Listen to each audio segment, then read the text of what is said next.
नमस्कार मंडळी, दिल्लीकर मराठी चॅनेलवर मी शीतल तुम्हा सर्वांचं खूप खूप स्वागत करते। आज आहे रामनवमी 6 एप्रिल 2025। तुम्हा सर्वांना रामनवमीच्या खूप साऱ्या शुभेच्छा। आता वाजले होते सकाळचे 8 आणि मी देवपूजा करून घेत आहे।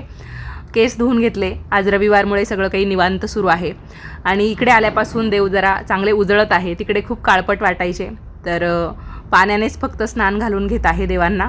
तर एक एक करून सर्व देवांना स्नान घालून घेतलं। बरेच जण म्हणत असतात की एकत्र ताटात ठेवून देवाला स्नान नाही घालायचं, पण बरेच जण एकावर एक ते टाक ठेवतात किंवा मूर्ती ही एकावर एक ठेवतात आणि वरून पाणी ओततात। तसं काही करायचं नाही। बाकी आपण एकाच ताटात समजा देव ठेवले तर सर्वांवर सेपरेट असं पाणी ओतून मग स्नान घातलं तरी पण चालतं आणि आपला वेळही वाचतो। देवांना स्नान घालून घेतलं आणि सर्व मूर्ती ज्या होत्या त्या कोरड्या करून पुसून घेतल्या। कवड्या आता इथे तांदळात ठेवत आहे, तर कवड्या आपण पालथ्याही ठेवू शकतो, सुलट्याही ठेवू शकतो, तर मी दोन्ही प्रकारे ठेवल्या, तुम्ही पाहिलं असेल। आता सर्व देवी देवतांना गंध लावून घेते। ज्या देवी देवतांना हळदी कुंकवाचा गंध चालत नाही त्यांना चंदनाचा गंध लावून घेतला आणि आपल्या ज्या देवी आहेत त्यांना हळदी कुंकू लावून घेतलं। माझ्याकडे आज झेंडूची, काही केशरी, काही पिवळी फुलं होती, त्याचबरोबर शेवंतीची पिवळी फुलं होती आणि रामनवमी असल्यामुळे याच फुलांचा मान असतो, तर सर्व काही पिवळी आणि केशरी फुलं आणि एक होतं गुलाबाचं फूल, या सगळ्या फुलांची मी छानपैकी आरास करून घेत आहे। देवघर यामुळे कसं प्रसन्न वाटत होतं आणि सगळीकडे धूपदीपांचा जो काही सुगंध होता तो दरवळलेला होता।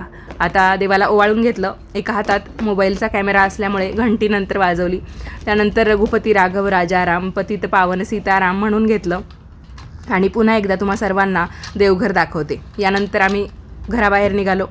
रविवार असल्यामुळे आज घरात नाश्ता बनवायला सुट्टी घेतली। इथे तुम्ही पाहू शकता आमच्या घराच्या जवळच रामनवमीची जय्यत तयारी सुरू आहे।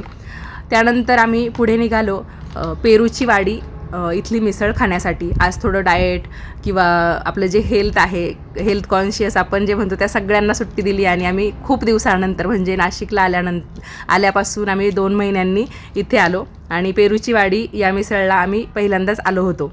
तर इथे खूप छान वाटत होतं पेरूच्या बागेमध्ये मिसळ खाताना। ते सगळं खाऊन झालं आणि शर्विलसाठी एक ट्रॅक्टर घेतलं, त्याला तिथे ट्रॅक्टर खूप आवडला।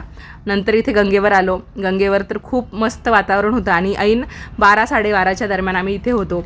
तर राम जन्म झालेला होता आणि प्रत्येक मंदिरामध्ये घंटा वाजत होत्या आणि रामनामाचा जयघोष चालू होता। गंगेवर एवढ्या उन्हात सुद्धा बरेच जण स्नानासाठी आले होते आणि रामकुंडावर कसं बरेच जण अस्थि विसर्जनासाठी येतात किंवा आज रामनवमीचा इतका पवित्र दिवस म्हणून स्नानासाठी येतात, बरेच जण पूजेसाठी म्हणून येतात गंगामातेच्या, आपल्या गोदावरीच्या। तर एकदम भक्तिपूर्ण असं वातावरण नाशिकमध्ये पाहायला मिळालं। नाशिक जिल्ह्यातलेच असून पहिल्यांदा हे सगळं मी अनुभवत होते आणि माझ्या कॅमेरामध्ये, माझ्या डोळ्यामध्ये सगळं काही साठवून घेत होते। त्यानंतर आम्ही घरी आलो। व्लॉग कसा वाटला सांगा। धन्यवाद।